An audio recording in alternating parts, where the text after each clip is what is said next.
Hello everyone, welcome করছি আমার নতুন আরেকটি ভিডিওতে। আজকে আমি মাছ রান্না করব এবং রান্না করতে করতে কিছু গুরুত্বপূর্ণ কথা আলোচনা করব আপনাদের সাথে। সেটা হচ্ছে যে আমি যখন ভিডিওতে ভয়েস দেই তখন কিন্তু অনেক বিষয়ে কথা বলি, আর ট্রেন্ডিং যে বিষয়গুলো চলে সেগুলো নিয়ে আমি কথা বলার চেষ্টা করি। এক্ষেত্রে যদি কেউ বা কারা এটা গায়ে মাখে সেক্ষেত্রে আমার করার কিছুই নেই।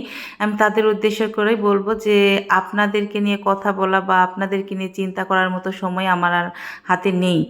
আমি অনেক ব্যস্ত থাকি, আলহামদুলিল্লাহ অনেক ভালো আছি। এবং তারপরেও যদি মনে করেন যে আপনাদের উদ্দেশ্য করে আমি কথাগুলো বলি, তাহলে আপনাদের জন্য এক বালতি সমবেদনা। তাছাড়া আমার আর কিছুই করার নেই। এই তো কথা বলতে বলতে আমার রান্না প্রায় অর্ধেক হয়েই গেছে।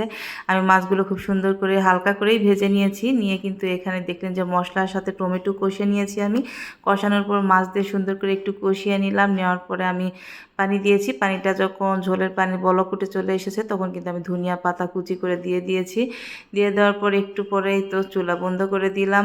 আর আমার রান্না এই পর্যন্তই আজকে। আর সবাই ভালো থাকবেন। আমার ভিডিও ভালো লেগে থাকলে অবশ্যই লাইক কমেন্ট শেয়ার করবেন। আল্লাহ হাফেজ।